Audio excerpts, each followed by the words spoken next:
Hello, hello.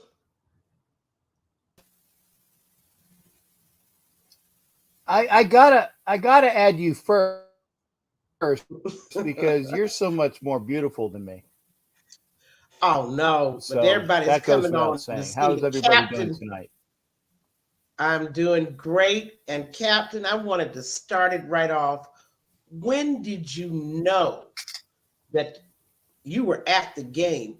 When did y'all know for sure that the Raiders were not going to win it? What quarter? What were you thinking?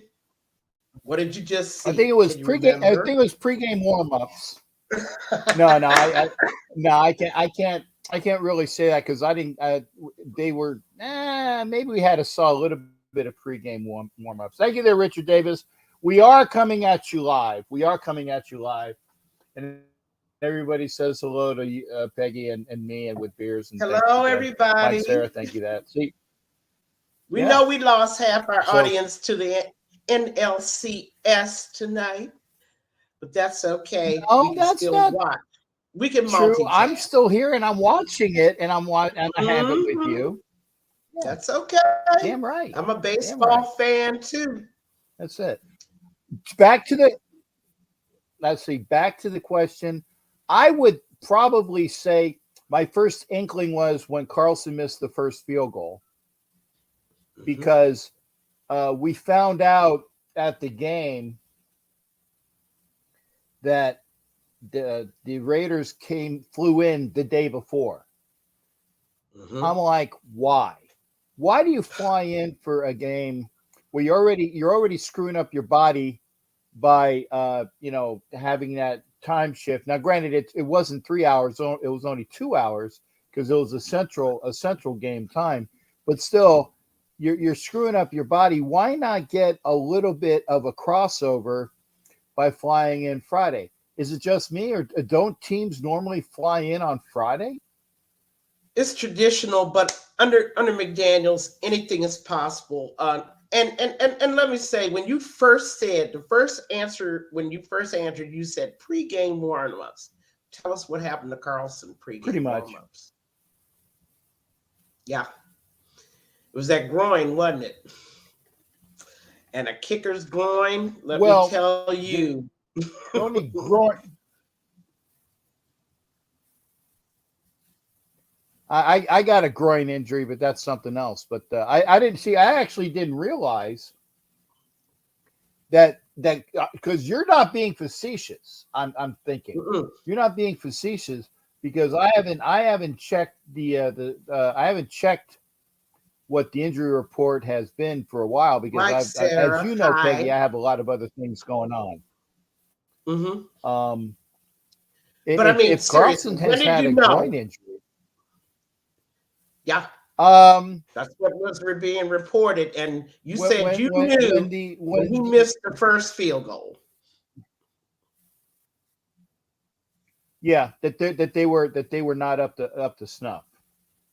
Hmm. Yeah, and When did you they get have that? it was always one. Yeah, like they didn't. It looks like they didn't even get off the plane. That it took until the second quarter for them to wake the foxtrot up, and they were still kind of bumbling around in a stupor because they were arm tackling, and I'm sure you've seen the video already of what they call Twice. Marcus Peters making a business decision. Bullshit. Okay, you're paid pretty coin to make a tackle, so you don't give the guy an Olay. You make a freaking That, tackle. Okay, well, wait a and minute. He's not and the only this one is on the this. team making business decisions, You know, like not to I put I my get body that. I out get there, that. not to put forth the effort. And I hope to mention some names tonight because we are at game 7, and this team does not have an identity. And this is something that, of course, is all going to be laid on coaching. But we got to start really looking deep now, especially for the fact that we don't have a running game. You are a one dimensional Uh, team. You cannot win football games. And I'm not going to just point to the O line anymore. But what No, was the it's not. It's not on and the O line. It's because I'm sorry. If you have to have a game plan and a quarterback that can throw 25 yards beyond the linebackers. you're still in not order to looking get deep those enough. guys to You're move still back. not going deep enough. Nuh-uh. I'm talking about deep. Okay, well that would Into be motivations, that would into be a start, though. players' performance. And tonight, Captain, I wanted to go unit by unit on the team because I want to start calling names. Okay, we got terrible coaching. Oh, good. I want to hear this. This is the easiest. But I want to talk about the easiest. My big E my word. grade's going to be. Yeah, the execution. The big what? The execution. I firmly believe that a lot of these players should be executed. Yeah, I firmly believe that Can I quote you on that? Yeah, can I quote you? Yes. I want to start though because John McKay said it best. Yeah, John McKay said it best. We said, what are your thoughts on the execution of the offense? He says, yeah, I would execute him, or something along those lines.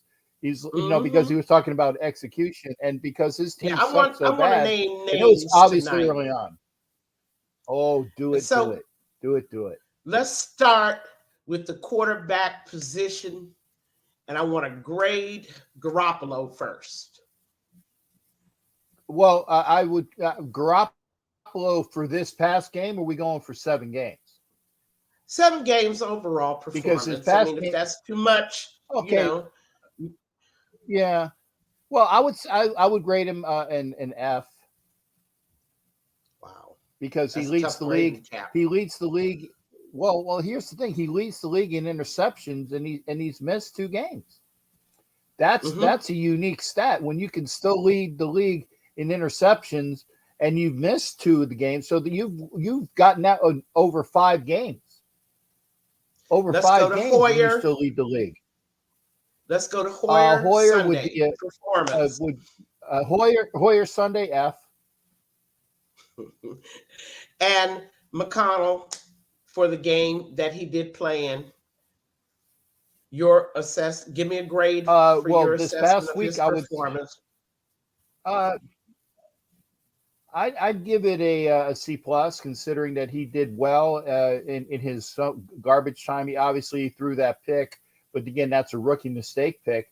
But I will give anything the fact that he's above average. An average being a C, he was a little bit above average. He got a touchdown in his time there. He actually was. That's the only offense that the Raiders had this past week, and so I'm like, yeah. He didn't suck. And by the way, Hollywood and I had the good fortune of actually meeting his family after the game. Oh, really? And yeah, we were walking out because it takes a while for us to walk out. Indiana, so we were taking pictures. Yeah, they were there, and they were, and it's like, and I told him, it's like I said, we said start the kid. I've been saying for the last couple of weeks, start the kid, because Hoyer is a relief pitcher. Okay. Let me ask all the O'Connell crew, why does it matter? Besides the fact that Raider fans are so much in love, is seeing somebody else. We got to get it right. Why does it matter? Your offensive system, the play of the people around you, it's not going to change because you changed quarterback, right? Remember, O'Connell got sacked, Peggy, because again, he got sacked 7 times. But his debut performance reminded me of Dave Klingler. But let me by a pissed off, because I will when he plays such a game, I won't call him 50 who. Because I always call him 50 who.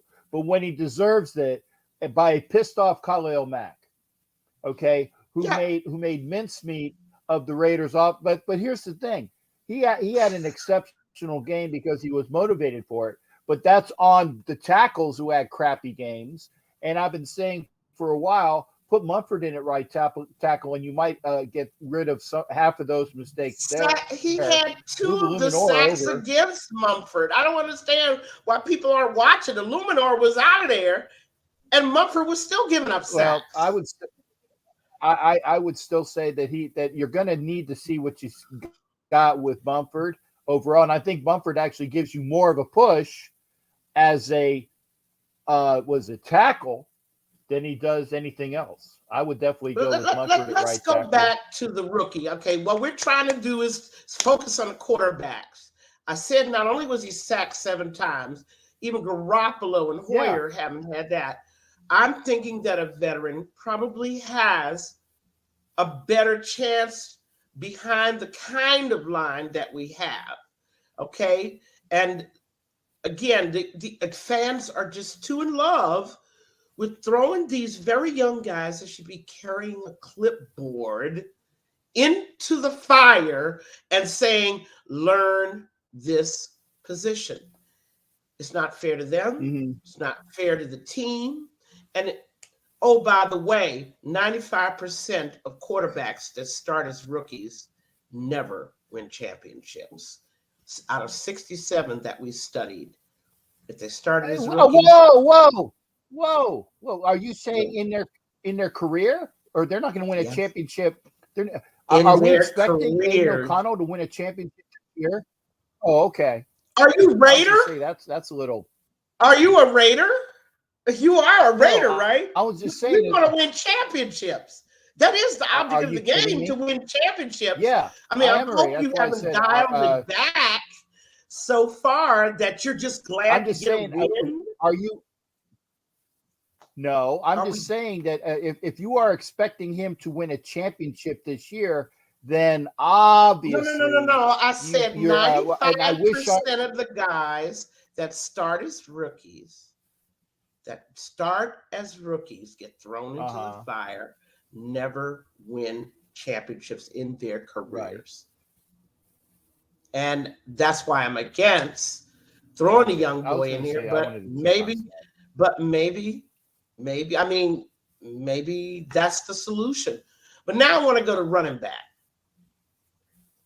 Your grade for Josh Jacobs this season. Minus 35 yards from the league rushing champion. Blocking. Minus all that clutter about the O-line not blocking, even though in double tight set, insets, and fullbacks that they're with them. Go ahead. I see. And that's being kind. 35 yards is being kind as a C, because he, like you mentioned, was it last week, that he is reverting back to the Josh that runs up the ass of the guys in front of him without looking around. Now, why would he be doing that? He got paid. Why do you think he's doing that? Well, because he probably, as somebody else alluded to earlier, I think it might be the fact that he doesn't really have the confidence, or he's not confident. Not that he doesn't have the confidence. He probably isn't confident that the people in front of him could actually do the job. So he's not taking the time to seek out. So now my next question is, put yourself in McDaniels. You got a running back that won the rushing title in 2022. Now he's not effective. You see that. You've seen 7 games worth. Do you replace him? Start somebody else? I would like to see more of Zeus. Yeah, I'd like to see more. And you actually did see some more of Zeus this past week. I don't know. I know I saw him in the game a couple times. I don't. Let me see if they have by individuals. I have the team stats. Yeah, he caught 2 passes for 26 yards. He ran once, I don't have the individual stats. I mean, I'd like to see more of Zeus. Are you actually, and I'd like to ask the audience, are you actually looking now, not just at the O-line not blocking, because we're 7 games in now. That's not going to change. What you now have to look deeper. much deeper. Does Josh Jacobs deserve to start? I don't think he does. Not at this point. This point, since you're talking Yes. about bringing O'Connell No, in, I do.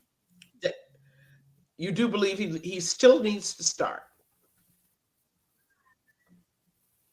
Yeah. Because I don't think that Zeus has shown enough to get the start over him, but I would like to see more of him in order to quantify that if he deserves more. I want to see more, Peggy. I want to see more. If you want to start Zeus and you're benching the guy that was, I'm not saying I to just want to bench see him. more. I'm to see that starting he to deserves share. to start. You're saying share those carries, and that's one thing. Okay, let's go to Yes, O-line. yes. All right, let's go to O-line. Next, come on, man. You're not going to give anything more than a what is it? A snap in Z formation for the friggin' offensive line, and that would be a Z minus, by the way. For those that don't catch what the Z formation stuff is, you're too young. Okay, but let me see if I can do it where I get everything on the screen. There you go. A snap in Z formation, a Z minus for the O line. And now, what do you think? I mean, has anybody given you any theories? Do we have any theories about why a line that could at least run block last year changed one person and now they can't run block at all? And part of it I know is that the linebackers are camping in those running lanes, camping on the line of scrimmage. We're getting 6 to 7 in the box because everybody in the league knows, take away the Raider running game and you cripple the Raiders. But besides that, why hasn't the line responded at all to that challenge? I honestly don't. It's kind of hard to block what seems like 13 guys in front of you each game. It is. I mean, that's what it seems like when you have all those guys that are camped out. You know, it's not just the 11 guys on the field. It actually seems like there's double because they just take up so much space, and there's no push, and it's disconcerting to even see it. It's disconcerting to really even see it. So I'm not giving them a pass. I'm just saying that when they're not loosened up because the quarterback and or the game planning does not give you opportunity to loosen up the linebackers, and even the safeties and corners are playing tight as hell. That's why I said it's not like 11 because you know what? When you actually count the officials that are there that are playing their positions because of where the defense is playing, it really is like there's about 13, 14 guys in front of you. Well, play after play, and I've looked at the film for about 4 or 5 games. Play after play, I see our guards definitely being double teamed by the D-line. And I see the linebackers coming for the center. And sometimes the linebackers and a few DBs are coming for our tackles. Now, this is something unique because usually you expect the DEs to come for the tackles, but they're not even doing that anymore. Right. They're presenting so much traffic in what are Josh's traditional running lanes, right? Between the guard and the tackle, or between the center and the guard. They're just denying that to us totally every play, but putting enough bodies in those spaces. Now, you're Josh McDaniels. What you going to do about it? You've seen it 7 straight games. Do you keep staring at the film? The only way I know to get those linebackers' heads out of those running games is you got to give them a threat. You got to keep their head on the swivel. You got to make the tight ends a weapon. You have to weaponize your slot directly into the spaces they are vacating. You have to make them afraid to take that step forward. And I don't see that going on. So would you say that is that would be something that the play caller should be doing? And the play designer. Don't forget you got to design the play, right? Okay. To make it successful, it has to be designed, then practiced, and then executed. Yeah. Called and executed. Yeah. You got to get those linebackers' head. And this is what the Cowboys didn't do, and why they got wiped out by the 49ers. They didn't find a way to make those linebackers move. And the only way you make a move is you attack them. You have to attack them. You have to keep their head on a swivel. You have to force them into pass coverage. Okay? I'm mystified. And the reason, Anna, that Chicago knew all the plays is because they saw what I saw. Game after game after game, the Raiders were trying to run between the center and the guard, or between the guard and the tackle. They just put them in there. They just put bodies there. And so they knew that wasn't going to happen. I mean, when, for instance, and let's go now, we graded the O-line F. Now I'd like to go, before I go to the tight ends, I'd like to go to the wide receivers, and let's talk about Devontae. He's another guy, along with Jacobs, that I have issues with. Their motivations, and their desires. I do too. I said this, and I think that you would agree, Peggy, is like Davante Adams was bitching about his stats. I mean, basically that's what it was. Says we're winning, but I ain't getting my catches. I know it came off really bad. He's in a what is it, a PPL league or a PPR league? Because I don't play fantasy. I think it's PPR. So he's in a PPR league where he's not getting his stats and he's losing money on Andrew. God knows you can't bet on anything around in football. But it's like, well, I'm not getting my stats, so I'm losing my fantasy. That's about what it sounded like. So he got his stats originally because they were throwing to him, and but did we get the win? No, we didn't get the win. And I know that he dropped a touchdown, but it was a bad pass. But still, maybe he would have had that little extra. Well, I'm going to get this. Yeah, exactly. I'm going to get this anyway. And let me also say, Devontae inartfully expressed what's wrong with this offense. And let me tell you what's wrong. It's back to check down Charlie.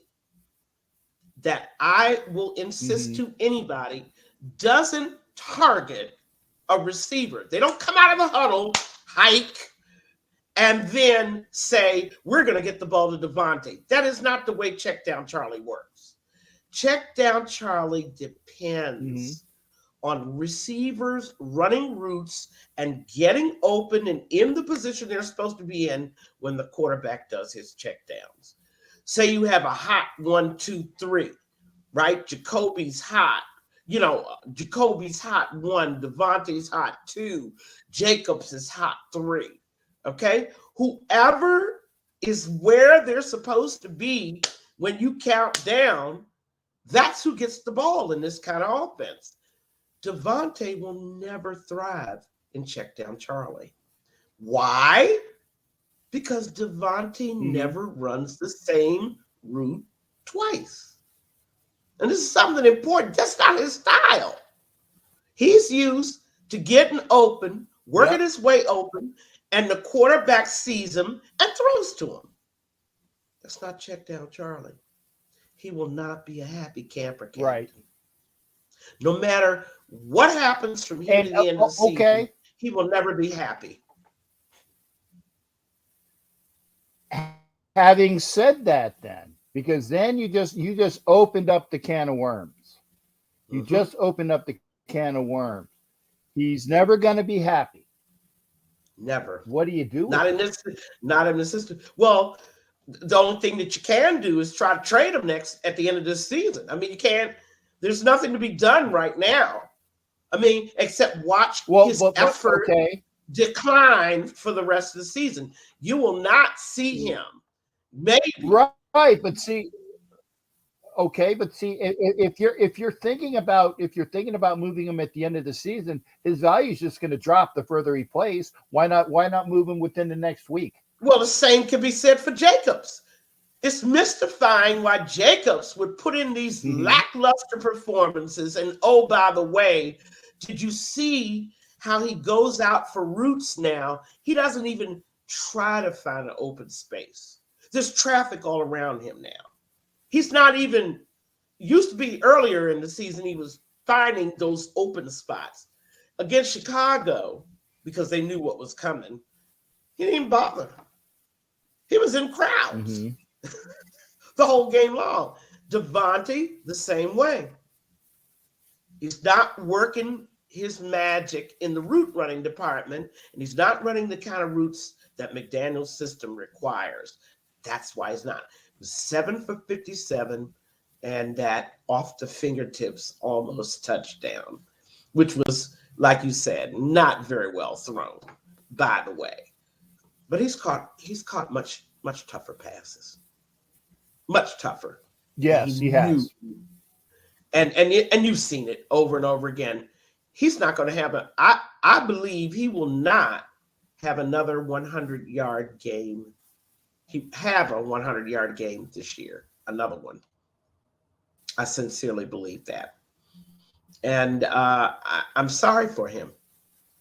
I'm really sorry for him. But you're in check down Charlie now. Let's talk about Jacoby Myers. What grade you give him? I'm giving him a B. At least he understands the system. Yeah, I was going to say he's the only guy that's actually been right. He's the only guy that's actually been worthwhile. Because he understands. He grew up in that system. Of course, he's the best guy, not because he's McDaniel's favorite, but because he understands the system.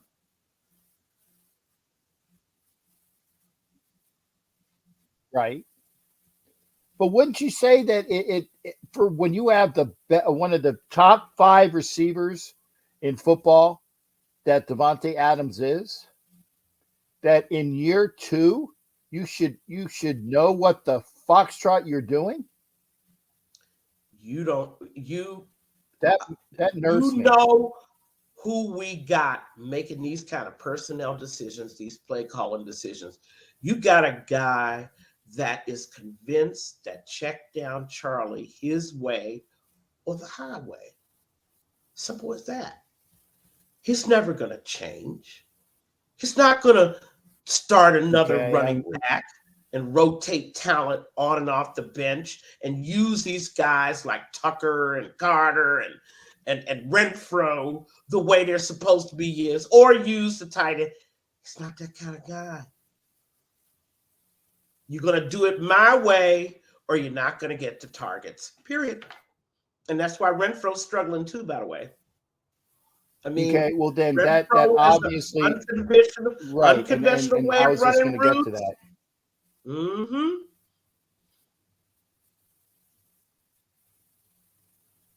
Go ahead. We're still having a big delay.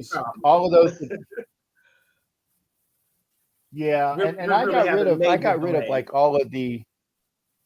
Oh well, okay. Must be one of those nights with the satellite. We're having major delays. You're like I told you, you're like one of those Spanish, those English dubbed Spanish movies. It's fun to watch your lips moving though. Okay, that's not nothing's coming out.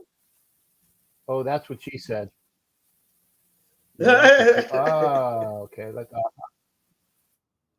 Okay, I know why, because I there's some things that I didn't even see. Okay, I bet you any money it'll get better, because there's a whole big. Okay, that one's up. That one's Hi, on. Hollywood That one's Raider. on. Okay, that should hopefully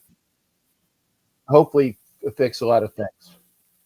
I just want to see you guys out there start really thinking about the type of offensive system that McDaniels is trying to shove down everybody's throat. You got to understand he's not going to change. The players are going to do what they are told to do and play the way he wants to play, or they won't get targets. For him, it's problem solved. He really doesn't care whether we don't score points. Captain, do you understand a mentality like that? He doesn't care whether we lose games and don't score points. Yeah. This system is going to run his way. And you can tell by the way Myers has been successful, and everybody else has been starving.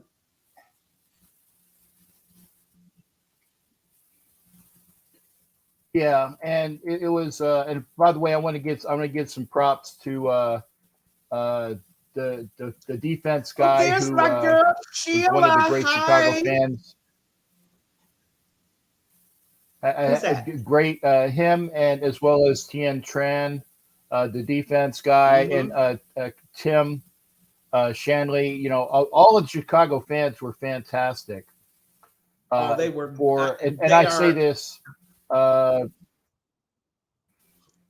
Raider Caldwell, and and it was fantastic. It was fantastic. Chicago Bears fans that were there to give us positivity and show us a great time. They really did. Yeah, they always give us the love again, up in Chicago. Props to you. Props to you, brother. It was great. But we're going to get back to this offensive system here because I'm running out. We don't want to run out of time here. I mean, if you accept and understand the concept that McDaniels is not going to run anything else, and everyone is going to do it his way. That's the kind of guy he is. Okay, it's really monstrous when you think about it. So having said that, and I used to say, okay, you got to go with it. You got to go with it. You got to go with it. And I am actually starting to be swayed by now that you need to cut the head off the snake because there's so much. Yeah, I'm sorry. And again, if the guy's not going to change and the results are still going to be crappy, if the guy's not going to change, then he needs to go. You saw it in the Chicago game. Anna just said it. Chicago knew because they know what kind of guy McDaniel is. He's going to run the same old crap at you the same way every single game. And by God, everybody in that office is going to get it right. And he's going to keep running it. He's like the guy, right? Hamburger Hill. He's the guy that sends people up the hill to die just because he wants that hill taken. And he will send, right? He's the guy, Ambrose Sideburns, right in Fredericksburg, sending the people up St. Mary's Heights over wave after wave after wave. That's Josh McDaniels. I'm going to take this hill. That's the mentality. That's the Belichick mentality. Right. And if I remember correctly, since you cited history, and that, that's my bad. Ambrose Burnside. When you're talking about, right, Ambrose Burnside in St. Mary's Heights, where at Fredericksburg, where you're looking up. You're looking up at the Confederates who are looking down at you.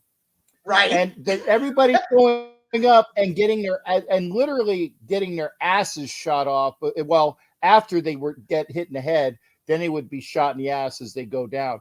And the guy from Hamburger Hamburger Hill, the great Vietnam movie. It just doesn't matter, not a thing. Just doesn't matter, not a thing. Courtney B. There Vance. you go. We're gonna take that hill if we have to do it stepping on bodies. Right. But what were both? Well, actually, eventually, the North won, and eventually that hill in Nam was taken, but it was a Pyrrhic victory. At what cost? And at there what cost? We go back the to cost Josh is this McDaniels. Josh McDaniels. At what cost? This team, to my estimation, because now, and I won't cite sources, but there is a YouTuber that has a couple billion. Well, I'm being facetious when I say a couple billion, but a lot of subscribers that says he has it from a source within the locker room that McDaniels has lost the team. This is the first I'm hearing about it. But if it's true, I said that we're gonna stay with him until there's such reports. And if it's true, then I said, why stay with him? I mean, it's just gonna be. Why? It's just gonna because be we are committed. That's why I brought in the war references for a reason. We are committed. We're committed to keeping. We are committed. And we keeping that guy, this guy, at least to the end of this. Right. But we should be committed. Somebody with the needs to be one. That is the truth. We should be. You can tell by the determination. We are committed. We are committed to do the Josh McDaniels' determination to run that offense in one single-minded way without any deviation. He's not trying to change the running back. He's not trying to change the blocking patterns of that O-line. He's not responding to anything. It's going to be done my way. And I've seen these kind of football mentalities before. Rich Kotite, perfect example. one of the worst coaches that ever walked the football sidelines. But I'm just saying to you, a guy like Devontae is going to be unhappy. A guy like Myers is going to thrive. Guys like Renfro, Tucker, the rest of them, they're going to starve on the vine. Zeus will be sitting there on the bench waiting for his second carry of the game because he's going to do it his way. And this is game 7. We've had enough film to look at. We've had enough time to see who's out there making efforts. And I don't give a darn about the losing a locker room spiel. Those guys had to know what kind of coach, what kind of guy McDaniels was, and that their game was useless under his offensive system. They had to know, or else they don't know football. I knew right away Devontae was going to be useless, and the departure of Carr put the nail in the coffin. There was no quarterback that was going to come in here that was going to have the arm strength and the recognition ability to make Devontae a weapon. Okay? I knew he was going to bring in his check down Charlie quarterbacks. And that's exactly what happened, did it not? Didn't it? He let Stidham go because Stidham wasn't a check down Charlie quarterback. I thought we were going to keep Stidham. He was going to be the starter. You can tell it's a pattern. I made a beeline to the guy who ran my offense before, who knows my offense, even though he's made of glass.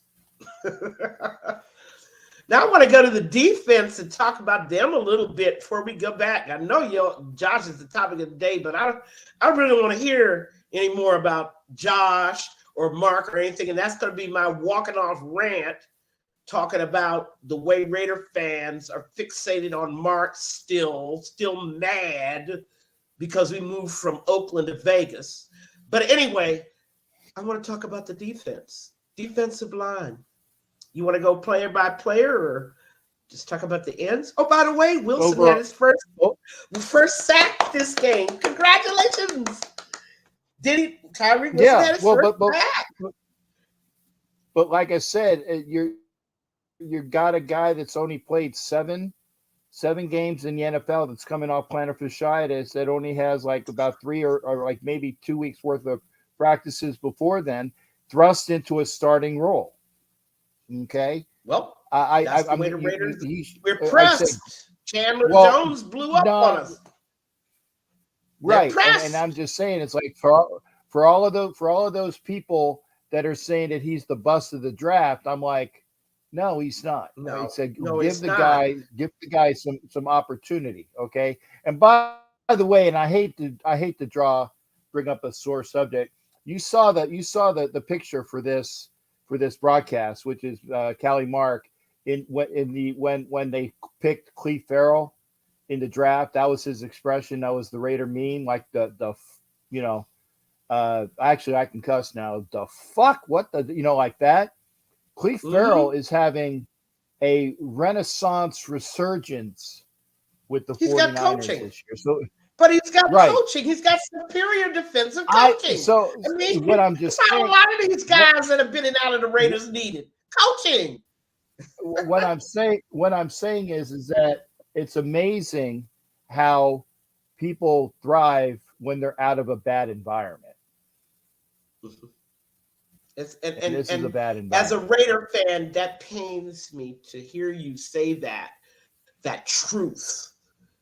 Just like Carr getting the hell out of Dodge. He should have got out when Matt got out, because the Raiders were never going to put a team on the field that surround him with the tools he needed to win championships. He should have left when Mac left. And I was saying that because the Raiders were going to waste and destroy his career. And sooner or later, most players get to thinking that, unfortunately, about us, the way we've been run now. But Carr is being right. But Carr has been his pleasant, usual self with the Saints, because Saints fans are bitching and moaning. Who cares about the Saints? I don't want to talk about Carr. I started talking about the D line. What I'm saying. What I'm saying is that he was showing his colors too.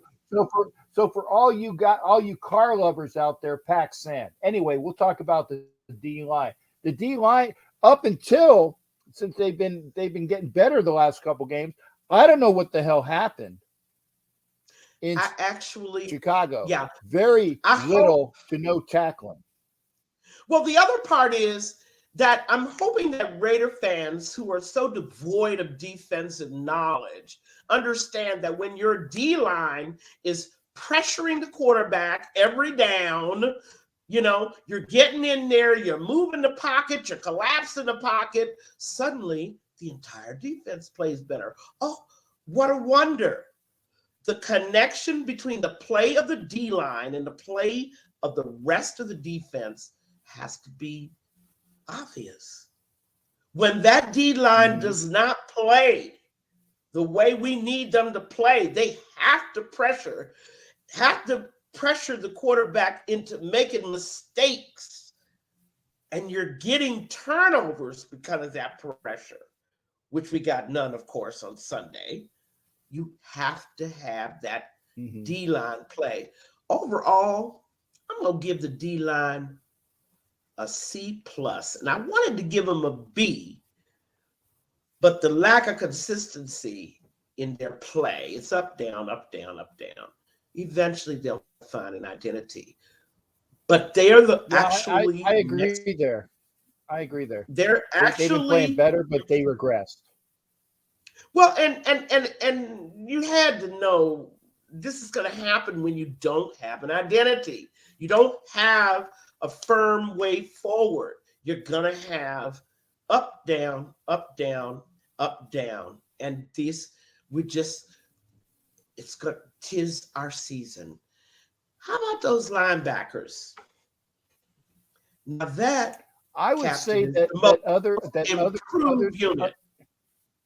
Yeah, they're improved. And in fact, actually, like I said, the game that Spillane had with the 2 picks, and they're actually not playing as horribly as people would have expected him. Yeah, when the D line actually does their job. I would Exactly. give the linebackers probably, the average score would be, I'd give them like a C plus B minus. Yeah, I think it's the most improved unit. And I say that Mm-hmm. because every week I look at the stats, the tackles for losses, tackles, after contact, those kinds of things. Every year that for the last 20 years, the top three people in tackles for losses, solo tackles, whatever, have been corners Or and the D DBs. backs. Mm-hmm. This Yeah. year, for the first time, the linebackers have been the leading tacklers. You got to feel good about that because that's what they're supposed to do. If you're not stopping them, Captain, you know this. If you're not stopping them Mm-hmm. on the second level and the third level guys have to come in, they're gaining a lot of yards on you. They're gaining at least 8 if you got a cornerback. Yeah. Yeah. So when my linebackers are making the stops and my D line is even topping tackles, that's what we've been seeing, a steady improvement in those statistics. So I got to say, I got to give my linebackers a B. I'm happy, although Diablo got hurt Sunday. You see the injury report yet? Yeah. Diablo got hurt. He went out. No, I saw him walking out. He went out in front of us. I didn't see him come back. So he went out before the half, and I didn't see him come back. No, he did not return. And that's not good news because he was hurt last year too. I mean, those guys, that unit is the most improved unit of D. Now, Captain, the secondary, your favorite group of guys, starting with Marcus Peters. And oh, by the way, who also was the third leading tackler this week, believe it or not, contrary to the whiff incident. I had to give it a name, Captain. He has 7 tackles, 2 solos. Well, I call it the Great Olay. The Great Olay. Olay! And I showed my Mexican friends that when I was at the dinner. I said, you got to see this Olay tackle. It's beautiful. Olay! Like that. All he needed was the red cape and the hat. To make it to cause the effect. It was that. Let's put Morick, unless you want to separate them out. The play of Morick, the play of Epps, right? I mean, give me a grade for these guys. The secondary in general, I think they're actually playing better. Bless their hearts. Oh, well, yeah, but because they've been, when you go by what they were at the beginning of the year, pretty much anything is an improvement. Seriously. Right. So I would say, because you say I grade too easy. I'll say B minus, B plus. You said I'm give him easy A. I know. Give him a what? Easy A. Actually, I'll give them a C plus. I give them a C plus. Okay, so good. I feel better with that because if I give them, you give them a C plus too, because I do see some improvement. And now we go to the coaching, and I want to talk about Graham first. The grade you give to Graham so far over 7 games. Definitely. Well, I said, considering that I've seen the defense improve, if you go with the C, considerably, I would give him a B minus because they have improved. There's no question about it. And as I keep cautioning people, stop looking for wins. Start looking for improvement. I mean, it's the only way this team is ever going to give you joy. Because there is no joy in Mudsville. I'm telling you. What you saw Sunday, that is who we are. Yeah, there is no joy in Mudsville. Mighty Casey has struck out. No, you want to get joy over improvement. Okay? And I really am happy about the defense overall. each unit, D-line, linebackers, secondary, they're all playing better. Even Sunday, I still saw them playing as a unit. Yeah. They weren't executing very well, but they were still playing as a Mm-hmm. unit for the first time. I mean, this is 3 straight games I've seen them play as one, and they were talking to each other out there. Did you see them? Did you see them talking to each Yeah, other, I Captain? actually saw that. Yes, I did see that. Yes. They usually don't talk to each other. And They just sit up there and it's good. It's point good that and they're stuff. actually. Oh no, they talk to each other after the play when they say, "Hey, dude, that was your dude," and then it's like, yeah, no. But you can't, never after the saw fact that. does not help. But even while the play is going on, I'm looking at Spillane. I'm looking at various people coming out of their stances and saying something. You got to watch the film. I mean, it's a difference in the way they communicate with each other. I mean, listen, Captain, they're not very good. Okay, they're not very talented, but they're getting better. Yeah. That's True. all I want to see. I know you're That's not true. good. You're not going to beat 2/3 of the offenses in this town, in the NFL. I already know that. But I Right. know you're getting better too. I know you're getting better. And Right, that's all right. I want to see.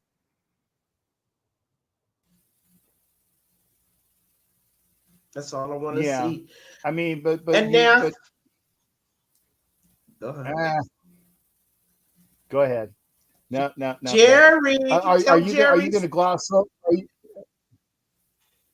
Jerry's Jerry's gonna on still here. want Good to to see talk. you too, Jerry's. Jerry. I know he wants to talk about Peters. Everybody wants to talk about Peters. Of course, I would have never got him in the first place because I was done with him after that incident in the Kansas City game with Marshawn Lynch. Okay, I was done. But then, just like Lazarus, Yep. they always come back, right? Don't they always come back? Now we get to the talk that we want to talk. And are we at 9:56? It's almost time for me to go, but we got to get back to grading. Yes, ma'am. That offense. Holy Jesus. Captain, you have to talk first. Say it. Easy F. And again, like I said, if I could, I'd give him another Z formation grade because it's you're not doing anything. You're not doing anything. You're not running. Okay, Myers is getting the ball, which is good. Mayer, the tight end, is playing better when he's actually getting the opportunity. You don't see Renfro. You actually saw a pass to Tucker, which got a defensive pass interference, which what it should have been. So they at least threw it long once. But you need to use Tucker more because that's what you drafted him for. You need to use Renfro more because he's supposed to be the gadget guy that gets you the third and Renfro. What happened to third and Renfro? We haven't seen it. No, it's Myers. What happened okay, is because no one's attacking the middle. Because no one is attacking the middle. The offensive coordinator, whoever he is, and there's a debate about that too. They're clueless of how to get those linebackers out of that middle to get them off the line of scrimmage so you can have running room. I don't understand why that's so hard. You got tight ends, you got speed, quick guys. What's the problem? You need to get the linebackers in pass coverage. You have to put their head on a swivel. And the only way to do that is to attack them over and over and over again until they get very uncomfortable taking a step towards the line of scrimmage. And that ball is snapped. That they turn their head to look to see who's coming their way, the guy from the slot, a tight end, a running back. Okay? I don't. How hard is it? You got to get those linebackers out of those running lanes. And so you give them an F. And I have to give it an F as well for the reason. And by the way, Peggy, Per is calling or popping in from Norway. So give him some love as well. That's Per. Hi, Per Gordon Per. Peterson. You He's give giving him you a some love from Norway. hello, and I know my Swedish brothers very well, but I am glad to hear we got a rated chapter in Norway. I'm so happy to hear that. Yeah. He says the bad calls. Is that bad play calling? I don't even think Josh is play calling. He's trying to make that offense work. I don't even think that he cares whether the play is successful. Don't you get that feeling? Because there's no production going on. The Raiders are averaging 4.8, a league low 4.8 yards a play. Mm-hmm. I mean, there is not the kind of thing I'm talking about when you combine pass and running plays, it comes out to 4.8.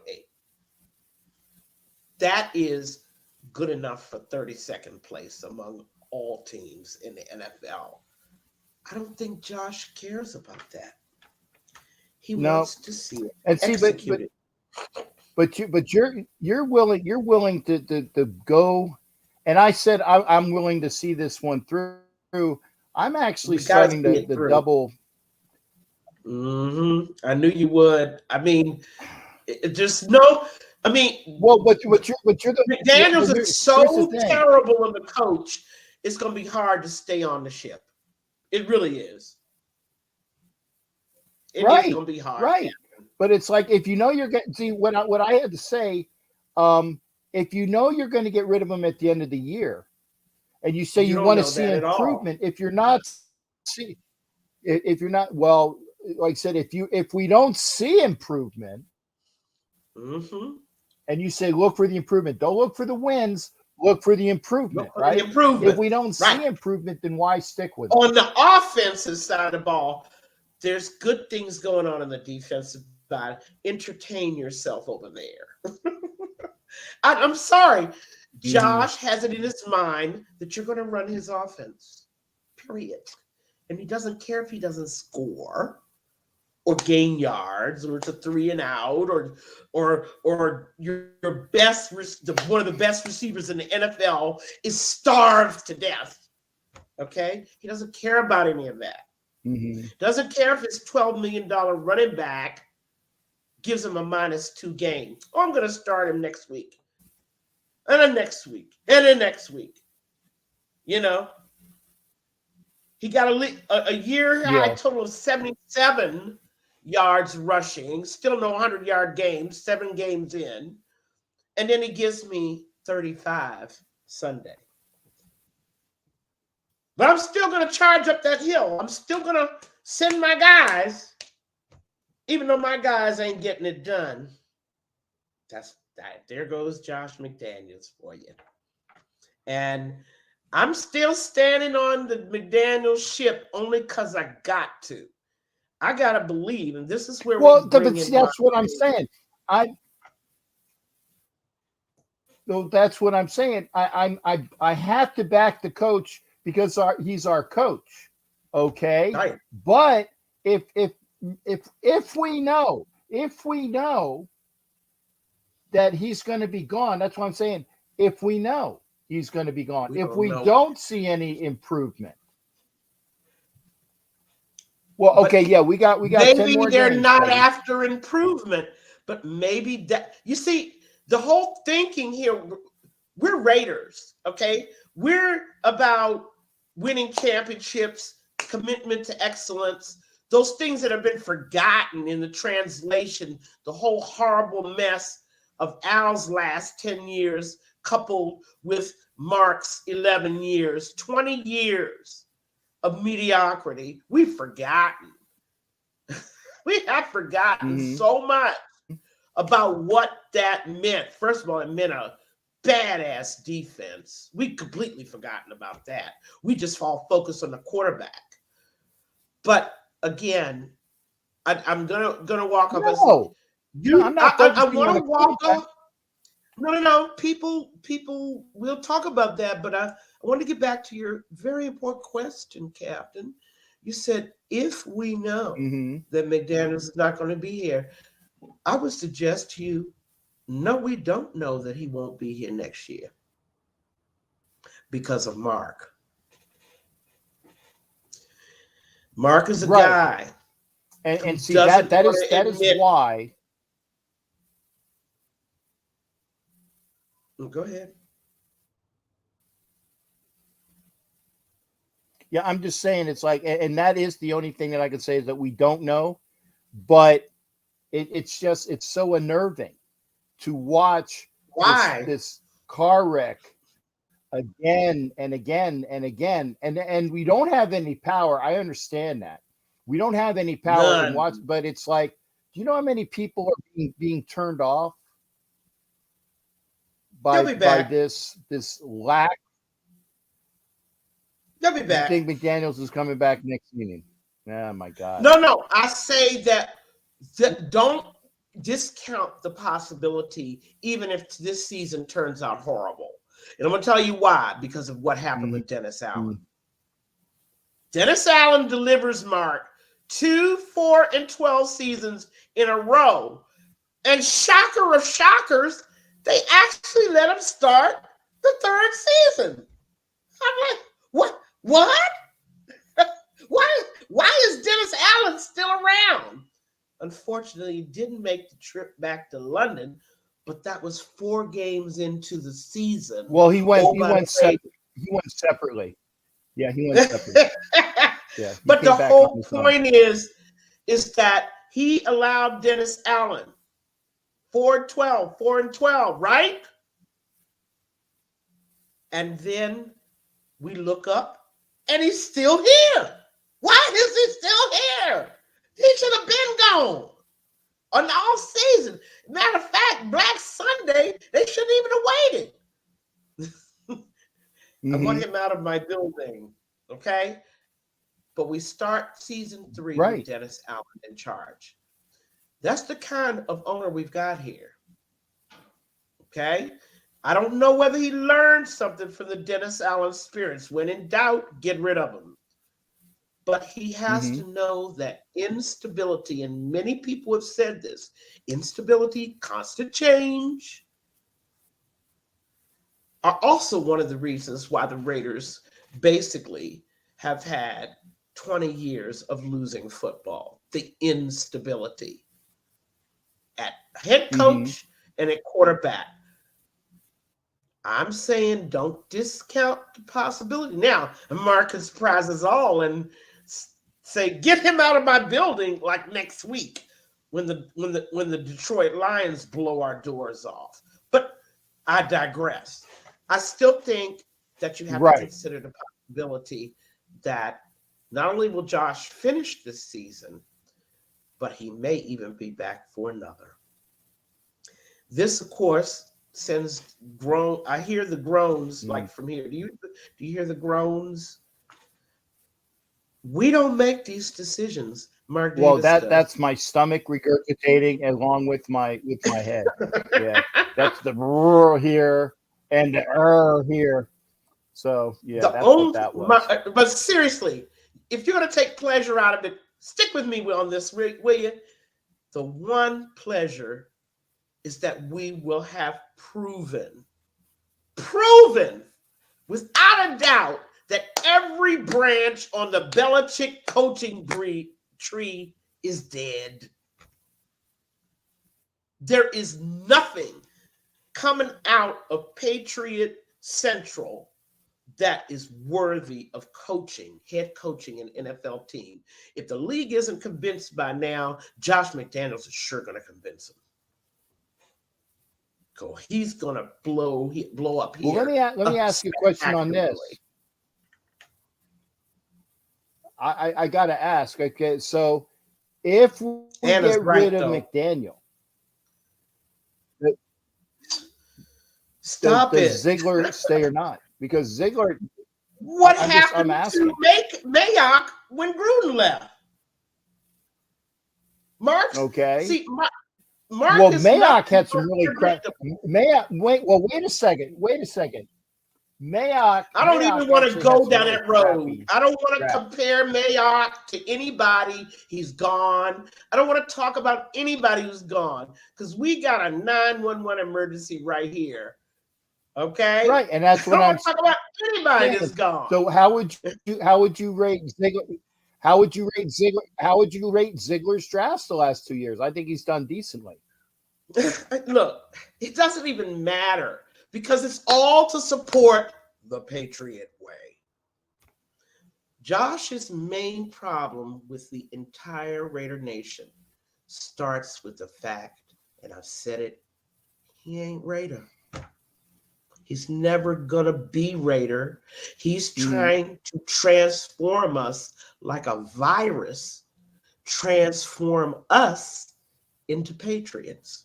I see that now. He's not willing to take on the traditions of our franchise, use some of the good players that were left for him, and give us some sort of hybrid, right, between Raider and Patriot. Mm-hmm. It's going to be the Patriots way.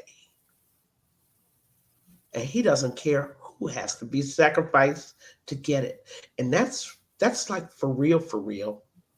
I mean, if anybody doesn't understand that, for real, for real.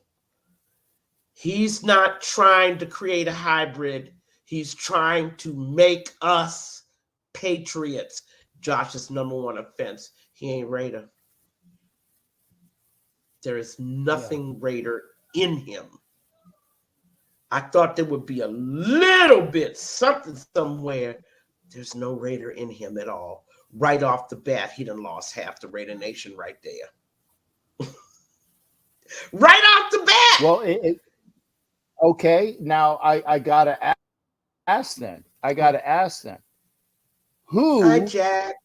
Who would be Raider enough to take the GM spot and the head coaching spot? And I got two I don't right even now. want to go there I got because two. the emergency in front of us is so huge. I do because I'm looking I don't ahead. know. I don't want to speculate because I've been in these discussions with people talking about who they should be, and now I really do have to go, and I'm going to walk off the stage, putting people in their place about ownership and the right to tell people what they should do with their own property, who they should pick, how they should make a decision, how they should cut their hair. And I am not being paid nor promoted by Mark Davis, but I'm going to tell you, we are among the most laughed at fan base right now because we have the audacity to believe that we can make Mark Davis sell the team, that we can tell Mark Davis to fire his head coach, that we can even tell him who to pick to replace him. We are being laughed at because of the stupidity and the utter futility of telling a guy who owns the team what he should be doing. Where did fans get that idea that they had that kind of power? Where would a fan think that by saying it over and over again, Mark should sell the team, Mark should sell the team, Mark has a terrible bowl cut, Mark's this, Mark that, that's going to influence his decision-making in any way? It is dumb, silly, every adjective that I can think of, moronic. They are laughing at us out there. As stupid as we are to continue to insist that Mark sell the team. Anybody who posts it is an idiot and a fool. We are not going to be able to influence at the ownership level. We can only influence at the head coaching level by demanding that people do their jobs. It is a waste of time to start saying, Al wouldn't have let that happen. What are you talking about? Al lost 100 games between 2003 and his passing in 2011.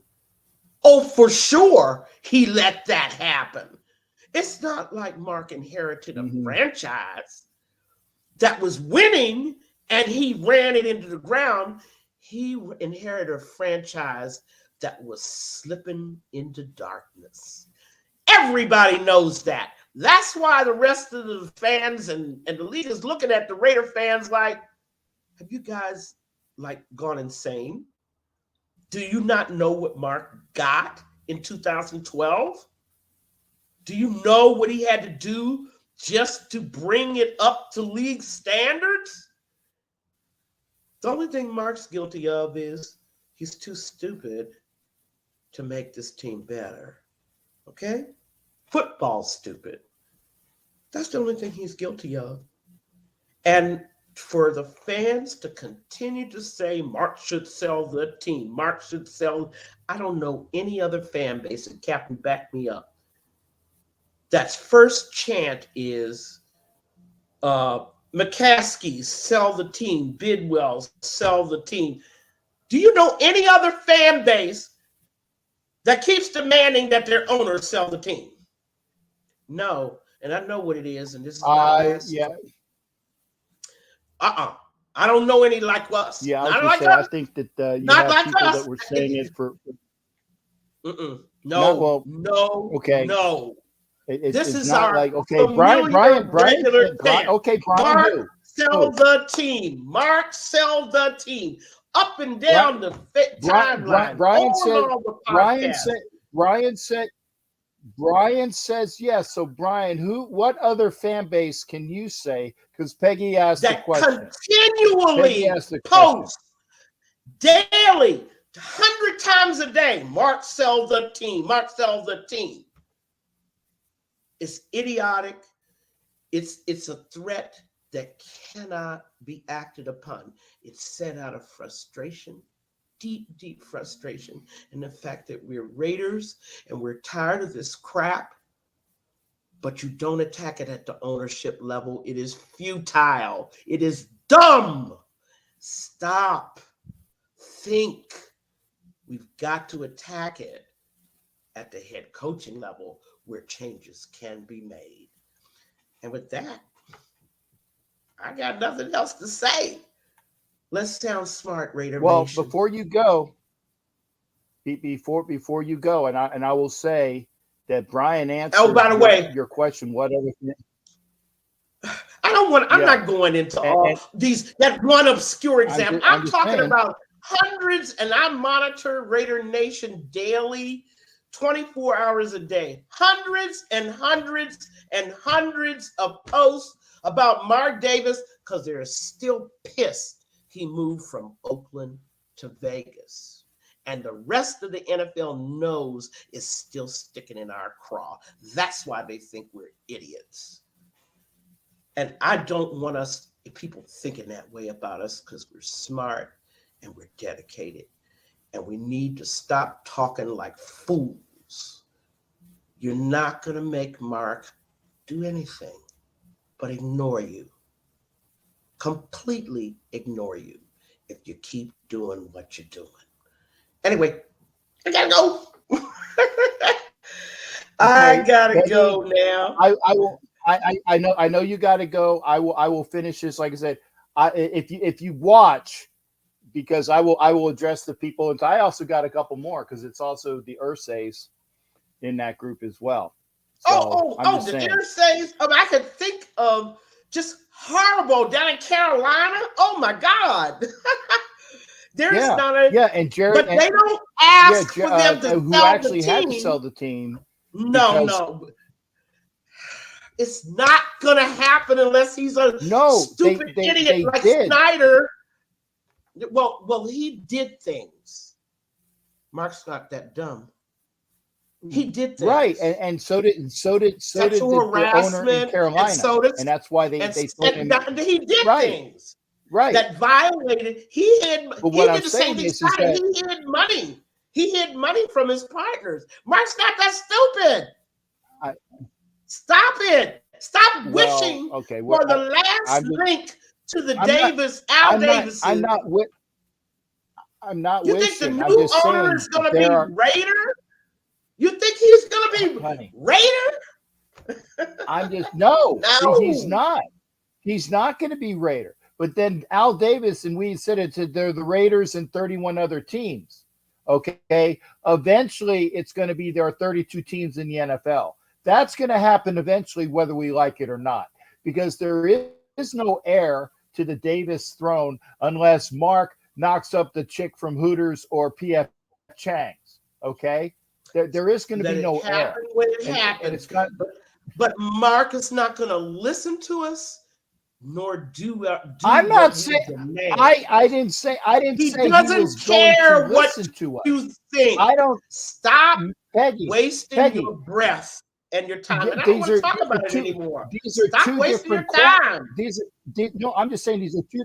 There I are want to two hear different about questions. You said Ross, what other fan bases have bitched now about they're their kissing Ross's ass now.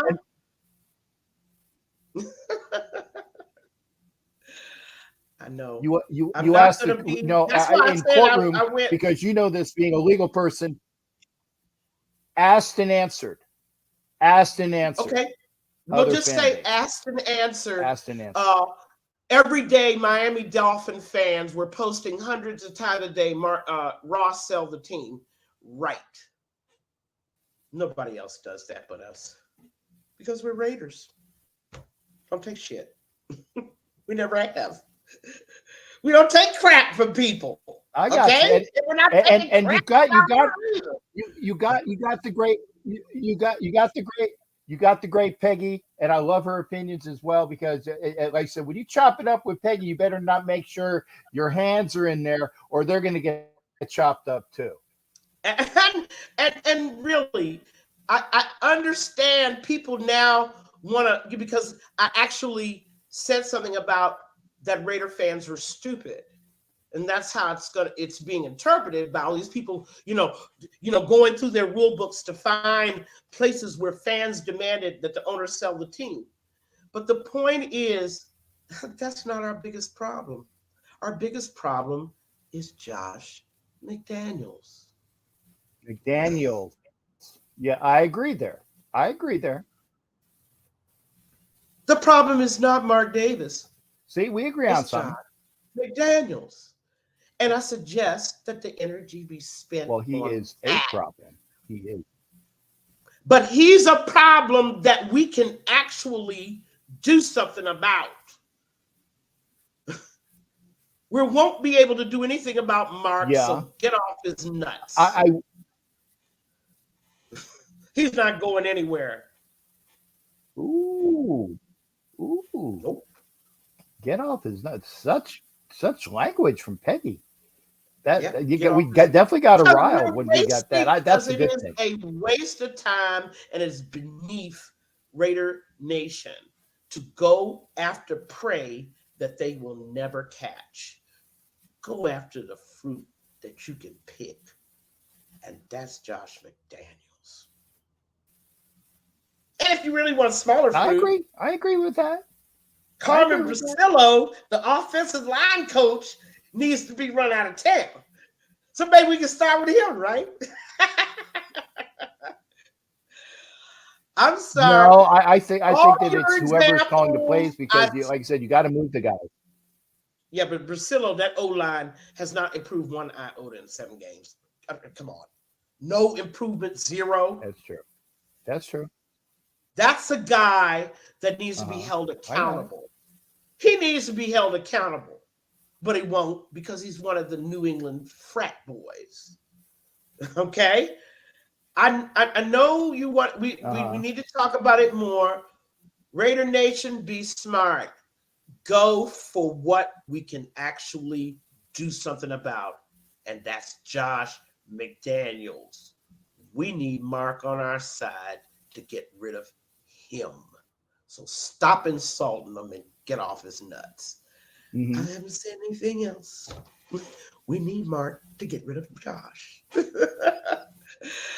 I will be talking to you. It is so great to Mhm. be here. And it's great to hear from all of you guys out there. And we'll see you right in 2 weeks. Is that a date, 2 Captain? weeks. 2 2 weeks. weeks from now. Signing That's a off. And date. That's a hey. Anytime I can have. That's right. Anytime I can have a date that's guaranteed, I'm going to take that. well, we will see you Thanks, honey. soon. All right. Bye. All right. Take care. Bye bye.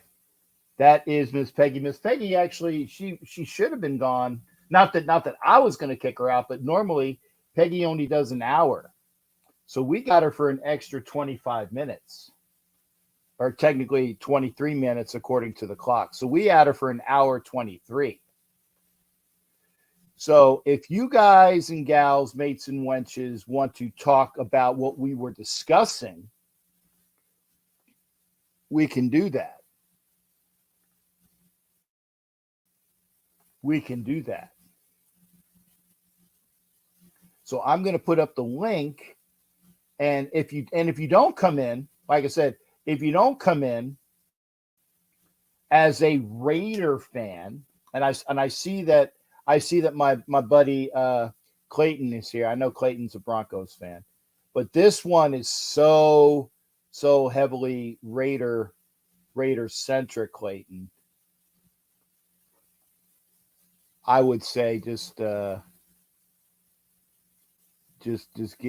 it to the folks in silver and black tonight. But if you don't come in, and I put the link up, if you don't come in, I'm gonna cut the broadcast because I'm gonna watch the rest of the game. And if you saw me twitching in my seat, it's because I saw, as Piggy was lamenting about what's going on with the Raiders, and I do agree. I do agree with her in the one respect. For those that are saying that Mark needs to sell, he ain't gonna sell. He's not gonna sell the team. That's a given. That's a given. He's not gonna sell the team. We know that, or we should know that. For those that are asking about that, it ain't happening. So if you're a Raider fan and you want to talk about it for about the next 30 minutes, and I'm gonna come in with Miss China, because I know Miss China was chomping at the bit to get in here. Okay. Oh, she's I can see her. She's gnawing on something right now. She's gnawing on something. So I'm gonna bring like I said, as Peggy said,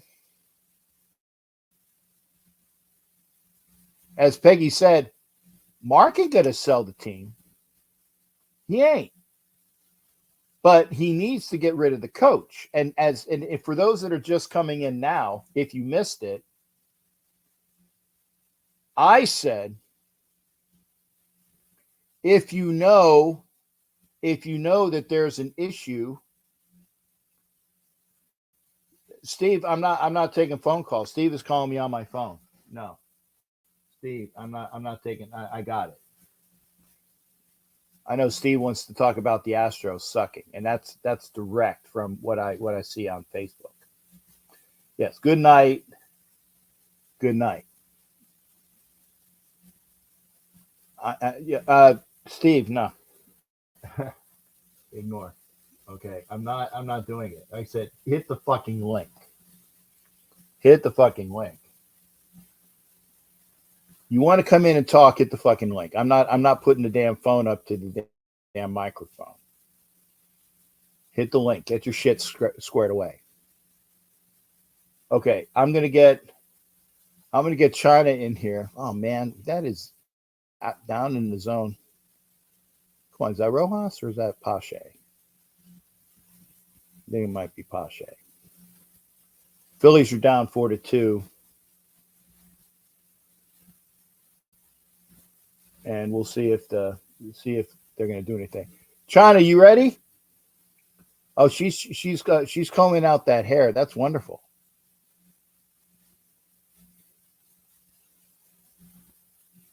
I'm gonna put you on. Get that hair ready. Get the do done.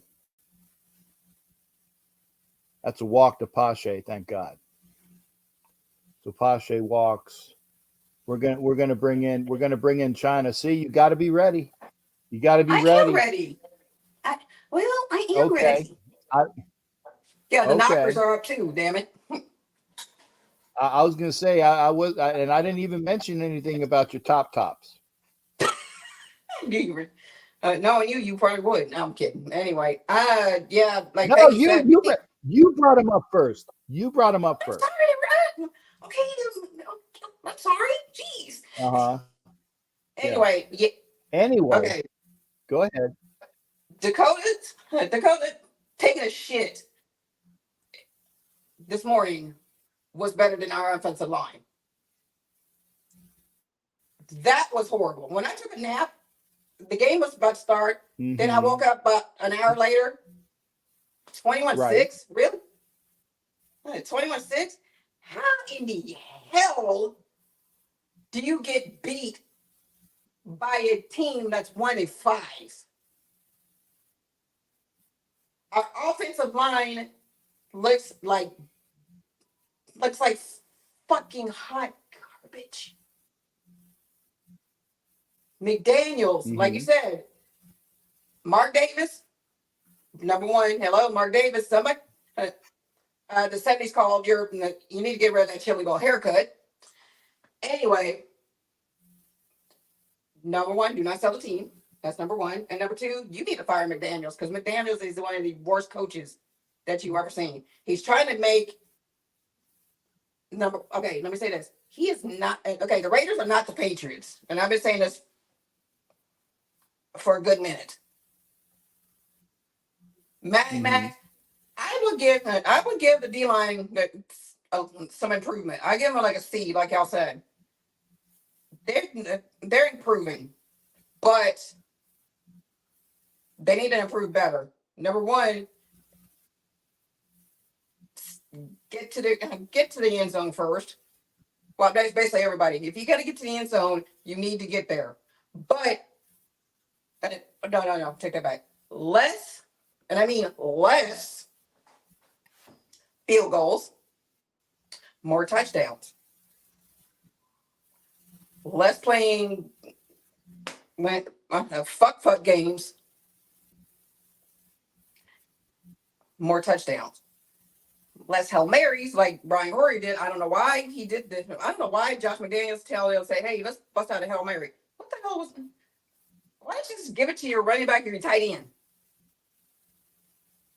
And number three, and the other thing, hey refs, how about you calling some holding calls on the other team for trying to snap Mad Max's neck?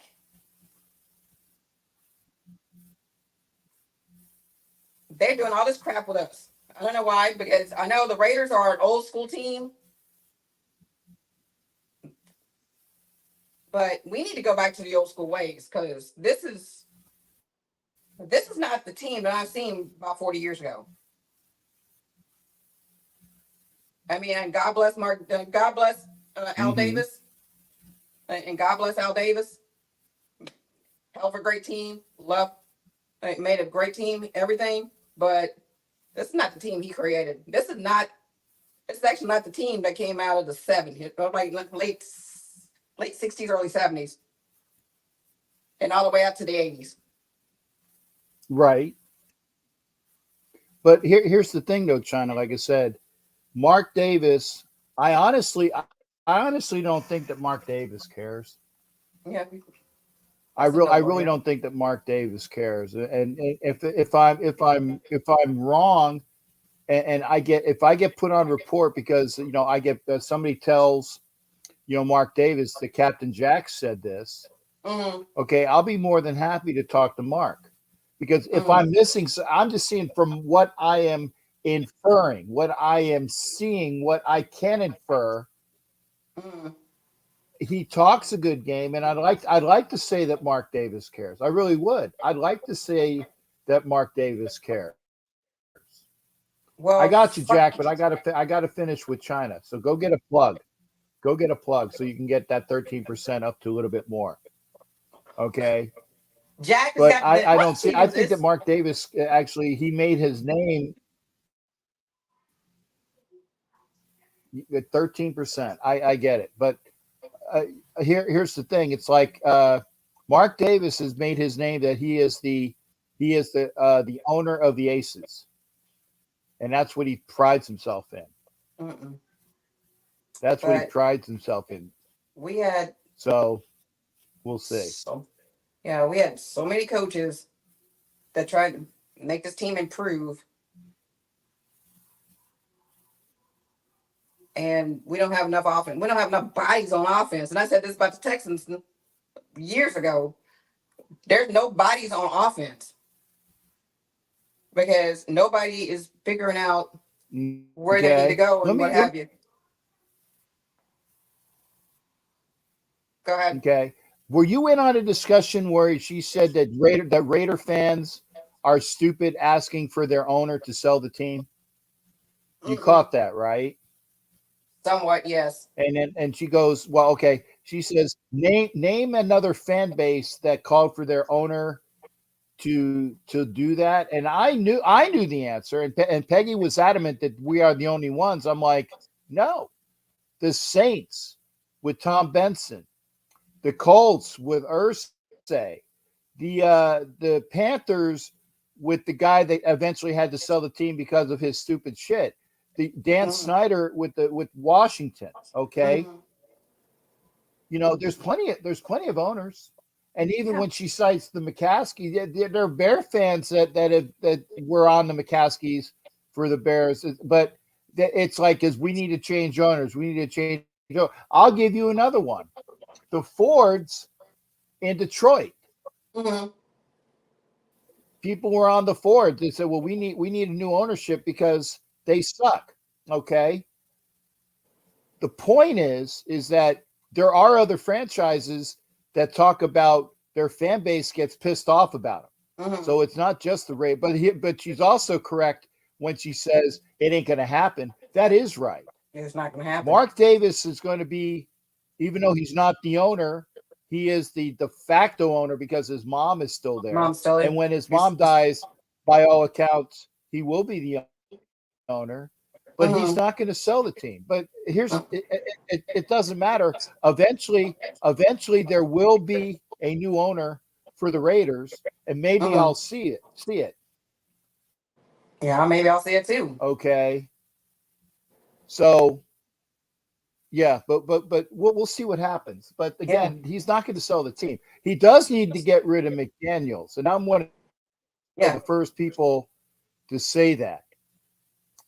That he, that he needs to get rid of McDaniels. I will be one of yeah. But right, and even I said Jerry Lopez says, I'm going to wait till this comes up. Irsay had huge problem with Colts fans. Snyder in Washington. There are other owners.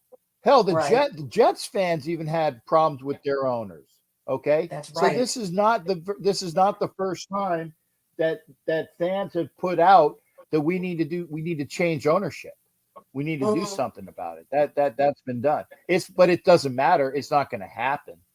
I think that Peggy is more tuned to it's not going to happen. It's not going to happen. So there will be a Davis in ownership for this team until such a time that he is not. And that will be when his mom dies and when he passes on. And he's he's about 10 years older than me. I believe so. So we'll see. So. Yeah. I thought he was younger than that. I thought Davis was young. I thought Mark Davis was younger than that. No, he's about 10 years older than me. He was born in he's 60 something. He's 60 something. Okay. I think that he was born in 56 and I was born in 65. Somebody can check that.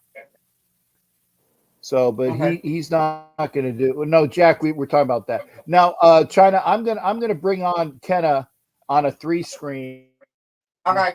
Because his friggin' He's bitching about his phone. The Phillies just blew a friggin' scoring opportunity again. Put it on a charger, Okay. man. But there you go. Okay. Hey, Jack, invest in one of those little chargers that you can plug in so you can bring it with you when your phone is off its last legs and you need to put some charge in. Yeah, Brian says Mark is 68. So yeah, 10 years older than me. Thank you, Brian. That's what I thought. He's 10 years older than me. I'm 58. So I'll let you guys go because again, we got some time here, and I didn't want to have Kenneth say, but I only had 13%. Okay, so you guys go out. Like I said, Mark's not going to sell the team. Kenneth says Mark doesn't need to sell the team. I get it, but something has to be done. And you guys have been here. I have said this. If you have a cake, you need to let the cook bake the cake. The problem is that the cook can't cook. The cake sucks. Exactly. Bingo. Oh yeah, girl. It's like he can't cook anything. It's like, man, he can't make top ramen. Man, you can't even boil water. What are you talking about? No, McDaniels can't make top ramen. It's like, the guy can't do anything. It's like, oh, he's supposed to be this great coach. He's like awesome, like in the red zone and everything else. What has he done? We can't. This is the worst Raiders offense with the best weapons I've seen since 1975. Golly. Yeah, I'm an old guy, so I'm getting up there with like Cap, Well, give him 30. I don't care. Dang it. But it's like we can't get in the red zone. We can't do anything. Oh, last year was all blame on Carr. We can't get in the red zone. Man, I miss Carr right now. Has anybody seen the game against New Orleans? I don't. We got blanked. We got bling bling. We got bling bling and stung, and like we got our asses whooped against the Saints last year. Yeah, we got screwed, and not in a good way. Yeah, nope. And I was at that game. Yeah. Okay, but here's the thing: for all those people that are sucking on the nuts of Mr. Derek fucking Carr, he sucks, and he's not our quarterback anymore. He sucks. Well, you know what? He's not our quarterback. Period. But when you're a head coach, now I'm not saying that our quarterback. I'm not saying that our quarterbacks now are better. Okay, I'm going to say this before I shut off on Carr. When your head coach says, "Run the fucking play," oh, we're not on Roku, right? Roku, we can swear now. We're not. You run my play. You don't call an audible. Then that's on your head coach. Right? Yeah. Most good quarterbacks, that was Carr's biggest strength is doing an audible and going off the play. Your head coach called you. You see the defense. You call an audible to call a better play. And McDaniel says, run the play. So, Cap, it's like, I've been saying this for a long time. You know this. And I've been very respectful, saying, I'm not going to say what I've been saying. I respect your show. You burst my cherry on your show, being the first time going on there. And after going on a lot of shows, this guy has not improved. Has anyone in Raider Nation seen any improvement from him come from Denver to now? He says, "Oh, I pay you a lot of money. You should just do it." No, players don't get inspired by that. It's like Rich Bisaccia, who inspires men. He has taken this team. John Gruden, at least every single year, has got a win or two better, and this guy is taking us down a notch every single year. I believe players don't respect him. It's like, man, I wish John Gruden or Rich Bisaccia was our head coach over this kid. That's the reason why I say, Jack. That's the reason why I still say I understand. the decision because Rich Bisaccia didn't bring anything to X's and O's. If Rich Bisaccia was going to be here, he needed to make sure he had a stalwart offensive coordinator and a stalwart defensive coordinator. And if that didn't happen, he wasn't going to be here. They gave him the opportunity. They gave him an interview, but their mind was set. Their mind was set. And by their mind, I meant Mark Davis. His mind was set. Rich Bisaccia was not going to be the coach. So for all you people bitching about that still, look at the source. Okay? All of this is on Mark Davis. Davis. Yep. Period. But like I said, I was Wait, going to say, look at the last. Okay, let me say this: Monday night game. We're playing at Ford Field. There's no way in hell we're gonna win against Lions, and Lions are 5-1. There's no way, and it's gonna be like 30-something degrees outside. There's no way in hell. Look what. Oh wow. Well, Ford Field is indoors. That doesn't matter. Okay. I didn't know. Well, I didn't know that. I still don't believe we're going to win against Detroit. Detroit's good. Yeah. Any given Sunday, okay, yeah. Minnesota beat the Niners. Yeah. And to the chat, salute. I agree with some of what you're saying. Salute. But you know what I mean? It's like, man, this Cap, let me ask you this, because you're an old school like me. It reminds me of Lane Kiffin. You got good players, but you just can't coach it up. And I've been saying this for a long time for this guy. A long time. Since the hiring of this guy, it's like, coming over this to, him coming over the side. And even, let's even go to ask Richie. Richie will say the same thing. It's like, the guy just can't be a leader of men. And that's what Rich Bisaccia did. So that's what he got over him. He'll get the most out of his players. And then it was before that. It's like John Gruden, when getting fired because he had to get fired because of that. Man, John Gruden at least improved every year. All I know is right now is like everything I see is a step back, a step back, a step back, a step back. I don't see any improvement with this team under him. Hell, Jack, my grandkids can lead this team better than McDaniels. And they're 10, 7, and 5. Well, 6. Oh, then absolutely. Your 5-year-old can absolutely do better than what he's doing because I see everything. It's like I see the best weapons on 2 wide receivers. I see a slot receiver who's got like 104 catches. And I see a running back that was leading the league in rushing last year. He's got everything in his arsenal.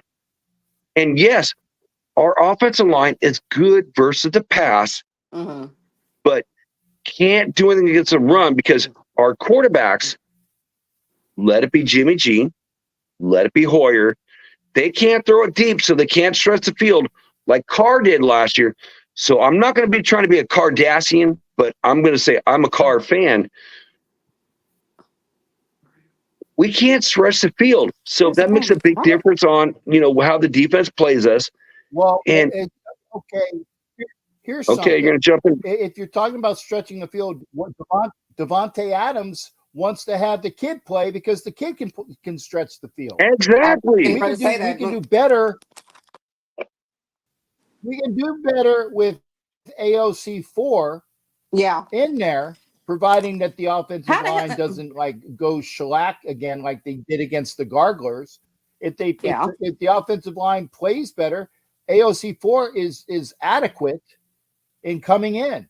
And the other thing is that for all those people that say that we need to know what we got because I don't want to spend a first-round draft pick on quarterback to be determined. And I noticed that said quarterback to be determined because I'm not going to give props to everybody's favorite prop boy. Okay. Well, Cap, I got a different take now. Thank you for catching that. You know me. I've been saying this for over a year since Notre Dame played, USC last year. I know. Oh, you. So but I have your different take now. But your office nuts now. I got it. Well, Yeah. I'm getting out of that take because you know what? If he wants part ownership, Yeah. dude, no flipping way, dude. Who Yeah, in the hell are again, you to that is want just part showing ownership? how immature. Yeah, how immature Absolutely. you are. Exactly. I'm sorry. Now I'm looking at May. I'm like, May is number 2, so I'm looking at May. So like I said, I would give it to somebody that is worthwhile. Yeah, it's like, you know, with Caleb Williams, I think the kid's got a Okay. lot of No, promise I and stuff, get it. but I get it. boy, your comments and the way you've been acting the last 2 games, Good when you God. got stomped by my Notre Dame, you know, team, He's and at USC, isn't he?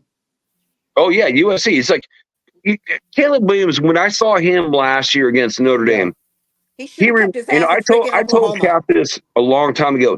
He reminded me of Patrick Mahomes, a younger version. So Yeah, he's arrogant. amazing, unbelievable. But you know, this year it's like it's gone to his head, and the kid is like, now it's getting all messed up. It's like I don't. No, I'm done. I'm done with that. It's like, oh, I want part ownership of your team. Dude, what team is going to give you ownership of the team as being a rookie quarterback, and you've proved nothing? So bye-bye, gone in my mind. Like So I said, now I'm looking at May. So May is number 2. okay, let me say this again. Hey, Caleb, how about keeping your ass? You should have kept your ass in Oklahoma.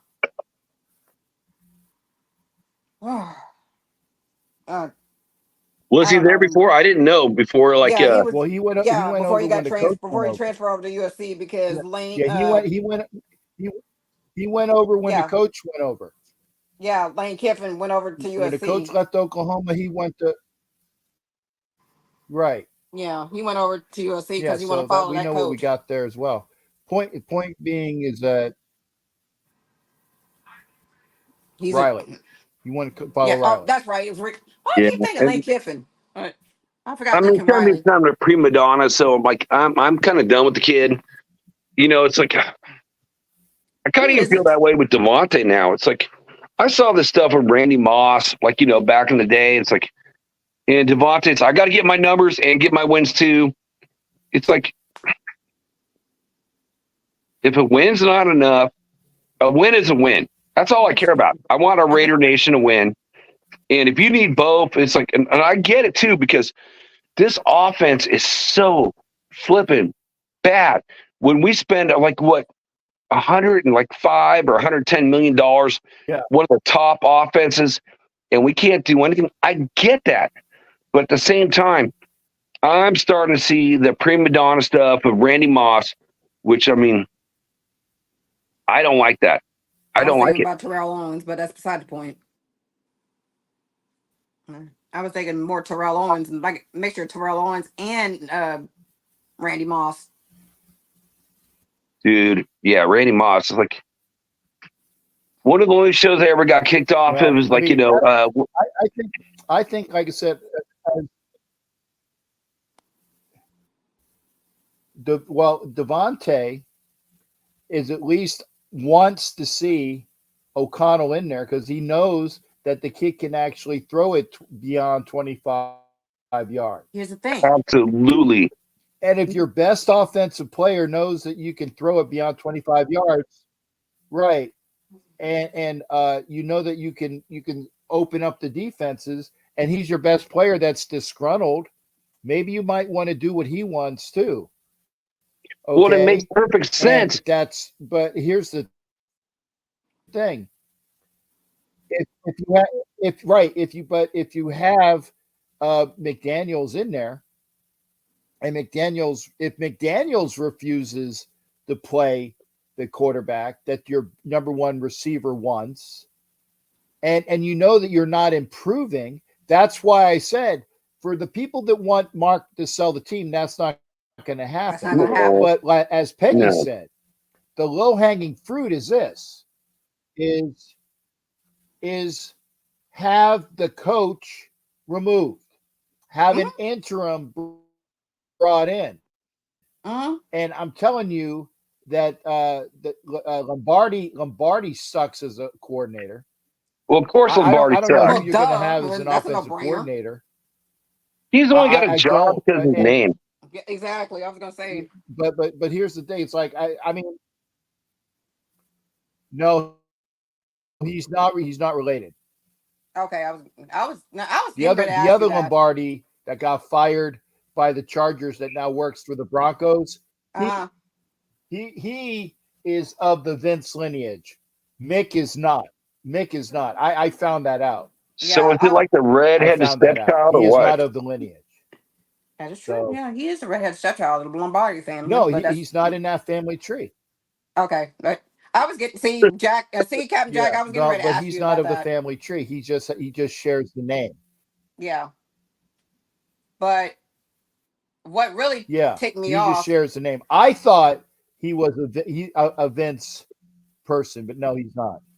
Okay, now what really ticked me off when I saw this game against Chicago? How come he Go didn't? How ahead. come Airhead did not start AOC4? I agree. Because you know what? It's like what he said before. He's like, See, oh, I had a full week of practice, I said that. and this time he didn't go that route.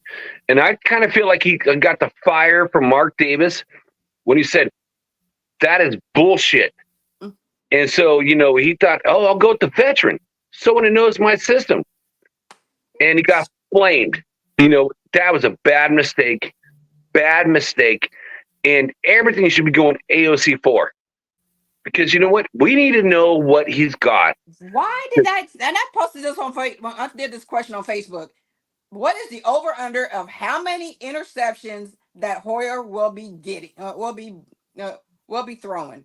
Shit, how many 6 picks will you throw? It's like, every other game he throws a pick six in his Exactly. career. He did that same shit when he was with the Texans. He did that same shit when he was with the Browns. He did the same shit when he was with the Pats. Come on Yep. now. Just hang it up, dude. I love you, girl. Damn, you're on the same page. Yes. That's what I said. Just fucking hang it up. Let the kid play and see what he got. Yeah, He we needs to need to learn. know. We need to know. It's like, so Cap and I, it's like, I've been saying it's like, Caleb Williams forever. It's like, if we're going to, move up and spend that draft capital to get a kid like that, we need to know what we have in this quarterback right here because, we're not learning anything after 18 years of this quarterback. So let the kid play. Let him go.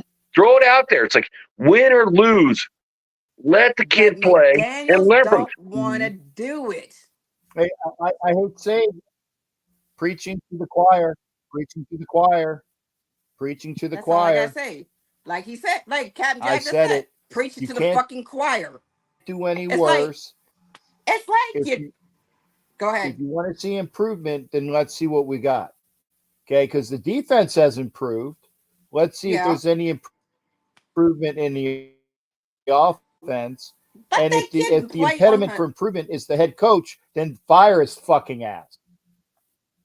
Let me tell you this, Monday night. Hey, so McDaniels, I know you don't want to hear this, but let that kid start because he needs to learn how to play with the big boys.